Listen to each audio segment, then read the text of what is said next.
Maravilhas fez conosco o Senhor, exultemos de alegria. É um momento que nos pertence. Às vezes a gente fica tão preocupados com o futuro, né? A gente nem sabe se a gente vai ter. Ou então a gente passa boa parte do nosso tempo faturando o passado, pegando as faturas do passado, olhando se valeu a pena, se não. E nos falta muitas vezes a sensibilidade de observar a vida que está ao nosso redor neste momento. Dudu Falcão e Lenine, que são os autores dessa música, paciência, uma palavra forte para os dias de hoje. Tudo hoje nos convida a ir com muita pressa. O mundo hoje é apressado. E se a gente não cuida, a gente entra nesse ritmo acelerado que nos impede muitas vezes de perceber a própria vida. Semana passada estava viajando com a minha mãe, levando-a para Uberlândia.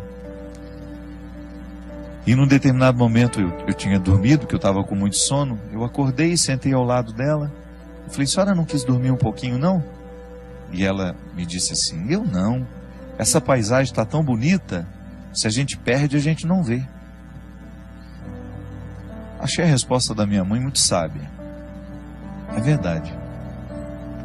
Muitas vezes nós não apreciamos a viagem, ou porque estamos ocupados com tantas coisas, porque até queremos dormir um pouco, não é nenhum problema. Mas ela, diante da beleza da paisagem que ela tinha do lado de fora do ônibus, ela preferiu apreciar aquilo que estava sendo a viagem. É interessante porque às vezes, quando nós pegamos a estrada, a nossa ansiedade é chegar. Por isso que às vezes a gente acelera tanto, a gente anda até acima da velocidade permitida, colocando em risco a nossa vida, em risco a vida do outro. Porque nos falta a percepção de que na viagem o importante é o ir. A graça não está no destino final, mas está em cada passo, em cada etapa desse deslocamento que nos leva até aquele lugar. Para isso a gente precisa ter paciência. Talvez seja a virtude mais necessária para os dias de hoje, a gente ter paciência. Paciência com o processo da vida, paciência com os outros que estão ao nosso redor. Porque só na paciência é que a gente descobre que a vida é rara. Que a vida é rara, que ela precisa ser apreciada, ser saboreada, que essa vida merece ser vivida em cada momento, em cada etapa, com muita intensidade. E às vezes nós vamos ficando cansados, né? Nós vamos perdendo a capacidade de ter essa paciência. Pode observar, quando nós estamos estressados demais, a primeira coisa que a gente perde é a paciência. A gente tem dificuldade de lidar com o tempo, a gente tem dificuldade de lidar com as esperas, com as demoras, a gente quer tudo para ontem. A gente coloca a nossa alma num ritmo tão acelerado e que é tão contrário a ela. Minha gente, nós precisamos prestar muita atenção no ritmo que nós estamos dando à nossa alma. Muitas vezes nós estamos fazendo a nossa alma viver num ritmo que sufoca, que mata aos poucos. E quem é que impõe esse ritmo à alma? O corpo. Porque nós não podemos separar as duas realidades. A antropologia cristã nos ensina que corpo e alma precisam ser conjugados juntos. Mas você não pode esquecer que elas têm necessidades diferentes. São duas realidades que necessitam de coisas diferentes. O corpo precisa de atividade física, precisa de alimento, precisa de descanso, precisa de conhecimento. Não é assim que funciona? Se você cuida bem da saúde do seu corpo, você vai observar a necessidade de vez em quando fazer um check-up, fazer um exame de sangue, examinar tudo aquilo que é o funcionamento do seu corpo, porque você quer viver, você quer ter saúde. Então, para ter saúde, é preciso administrar as necessidades do corpo. É preciso compreender o mecanismo do corpo, como é que ele funciona, quais são as necessidades que ele tem. corpo precisa ser hidratado, então por isso a gente não pode esquecer de beber água. O corpo precisa de higiene, por isso que nós não podemos deixar de tomar banho, cortar o cabelo, cortar as unhas. O corpo precisa de ter dinâmica, ele precisa estar disposto. Para isso que a gente coloca uma disciplina de atividade física, para que esse corpo não fique envelhecido mais do que a idade que você tem. Isso também acontece, às vezes a gente está com 50 anos, mas por causa da vida errada que a gente deu ao corpo, que a gente impôs ao corpo, talvez a gente já esteja com 70 anos na carne, mas não na realidade. Então o corpo tem necessidades que, se a gente não observa, ele entra num processo de falência logo. Aí aquela vida bonita que você poderia desfrutar, você não desfruta porque você foi negligente com as necessidades do seu corpo.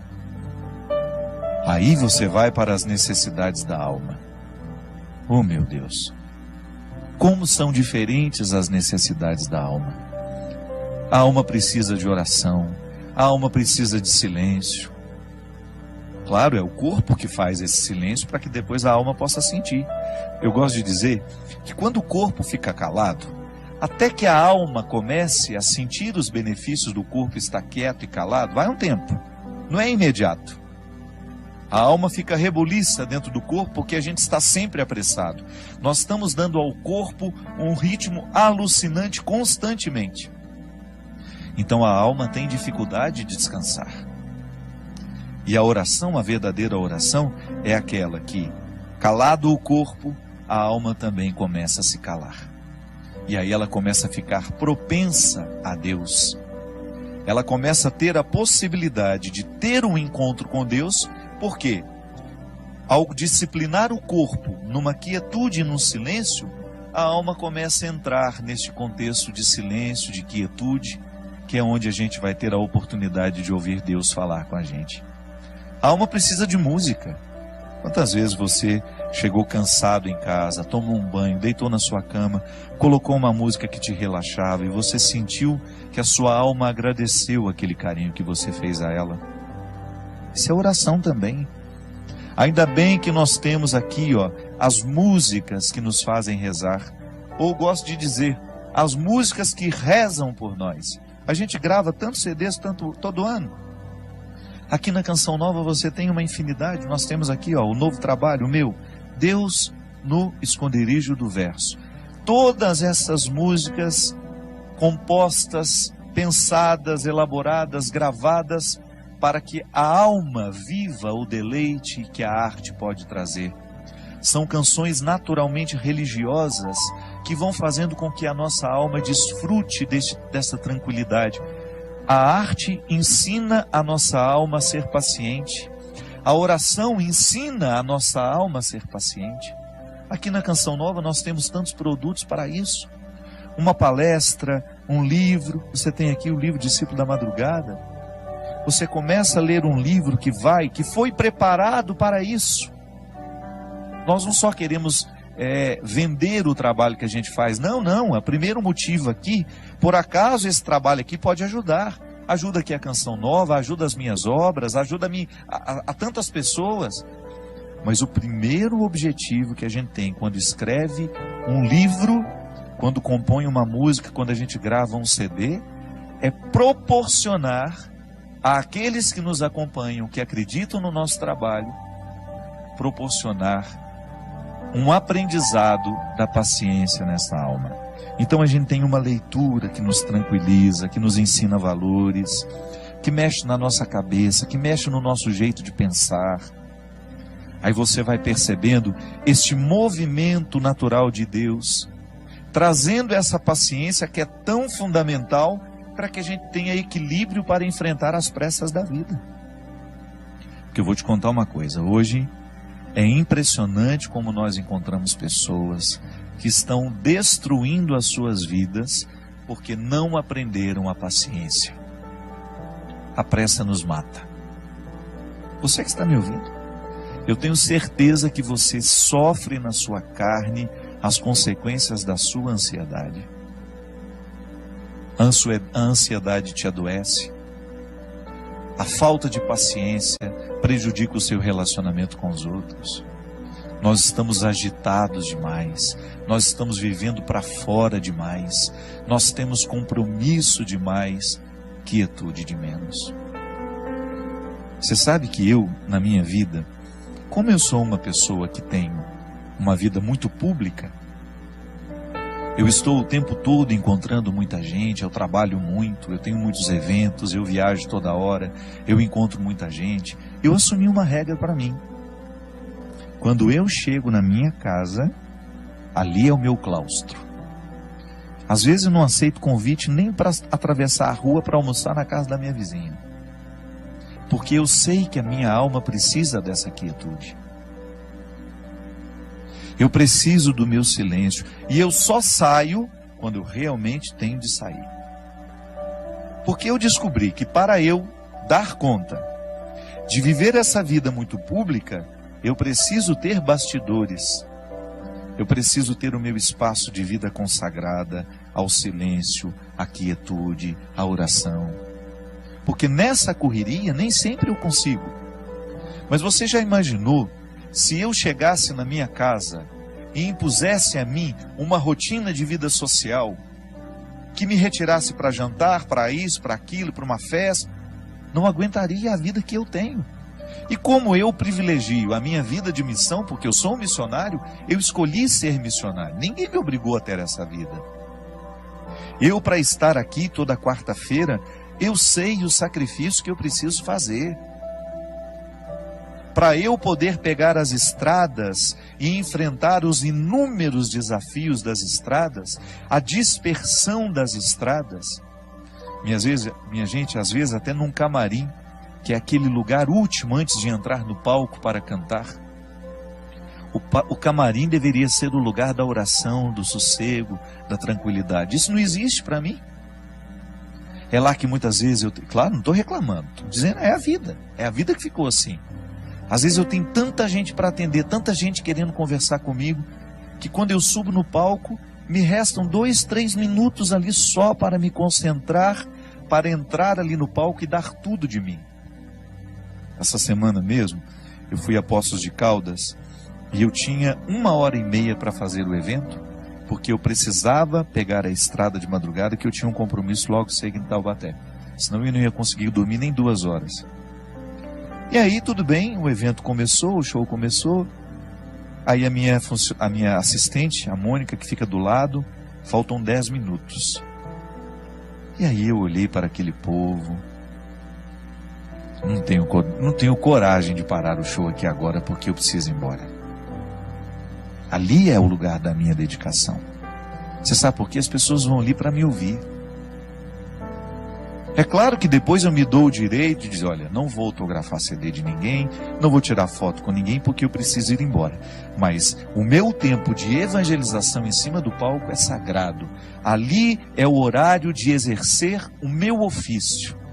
Eu não posso ter pressa no ofício de evangelizar. Mas quando eu chego em casa, eu preciso me dar o direito de viver esses bastidores. De viver esse silêncio, essa quietude, de desligar um pouco o meu telefone, de esquecer que ele existe, de estar um pouco mais diante de Deus, para que Ele me preencha, para que depois, quando eu voltar para a estrada, eu continue tendo o que oferecer ao outro. Olha aqui, você tem uma vida diferente da minha. Você não tem essa necessidade de evangelizar como eu evangelizo. Mas não se engane. Você também tem a mesma necessidade que eu tenho de ter bastidores. Sua vida te exige. Você tem uma vida social que te joga para fora o tempo todo. Você trabalha muito, você encontra muita gente. E qual é o espaço que você cria para criar dentro do seu coração este espaço de paciência que só Deus pode nos dar? Qual é o espaço que você cria para que Deus tenha condições de moldar a sua alma de acordo com a sua vontade, com o desejo que Ele tem? Qual é o espaço que você oferece a Deus para que o seu florescimento espiritual aconteça? Para que você não se desgaste demais nessa vida que não para, nessa vida que é tão rara, e que muitas vezes você não percebe por causa do modo de vida que você escolheu viver?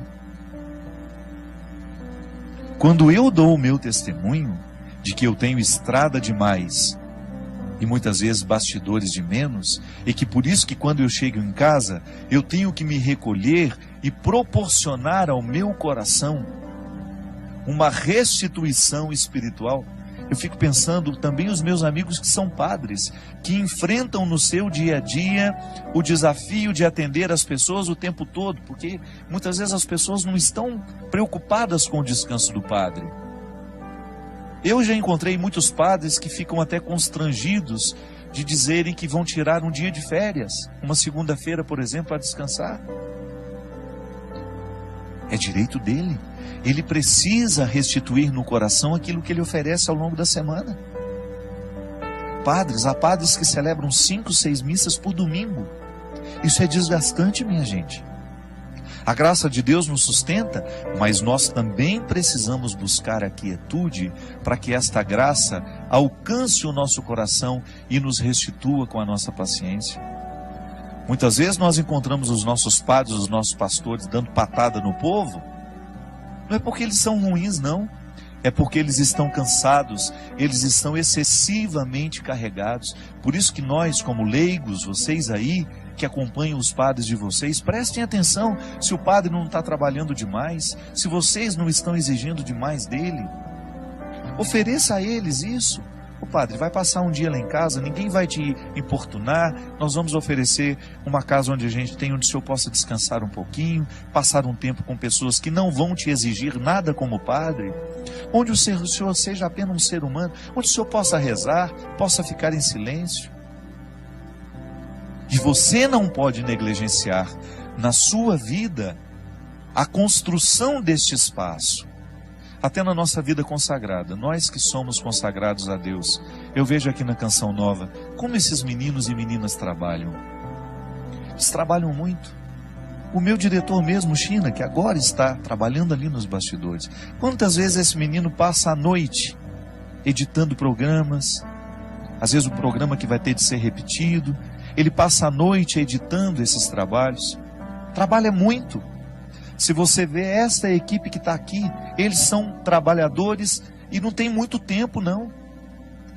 Mas você vai olhar para eles, você vai buscar na vida deles, os consagrados sobretudo, sempre encontram o seu espaço de estarem em silêncio diante do Senhor, buscando a restauração dessa vida espiritual que vai por água abaixo se a gente descuida. Eu já lhe disse isso aqui uma vez e volto a repetir. O fundador da Congregação dos Padres Sagrado Coração de Jesus, lá onde eu fui formado, graças a Deus, toda a minha formação eu devo à Congregação do Sagrado Coração de Jesus. Padre João Leão Deon, ele dizia assim: Deus não pode fazer nada com as nossas obras se antes Ele não possuir o nosso coração. É disso que eu estou falando. Quando nós oferecemos a Deus o nosso serviço e esquecemos de oferecer a Ele o coração, que é a metáfora de todos os meus bastidores, Deus não poderá restituir aquilo que eu ofereço ao outro através do meu trabalho. E em pouco tempo eu estarei oferecendo a mim. E oferecer a mim, somente a mim, vai me desgastar demais. Eu vou ficar cansado, eu vou perder a paciência, eu vou ficar estressado, eu vou ficar bruto com as pessoas e eu vou esquecer a delicadeza, que é justamente a característica de todo cristão. Portanto, não tenha medo de introduzir na dinâmica do seu cotidiano o espaço da sua restauração interior. Pode ser 5, 10 minutos. Silêncio, oração, respiração profunda. O exercício da respiração profunda é excelente para quem quer descansar, para quem quer dormir bem. Uma boa leitura, uma música que vai lhe fazer bem. Não vá para a cama sem lhe oferecer este oásis que vai lhe dar condições de trabalhar essa paciência dentro do seu coração.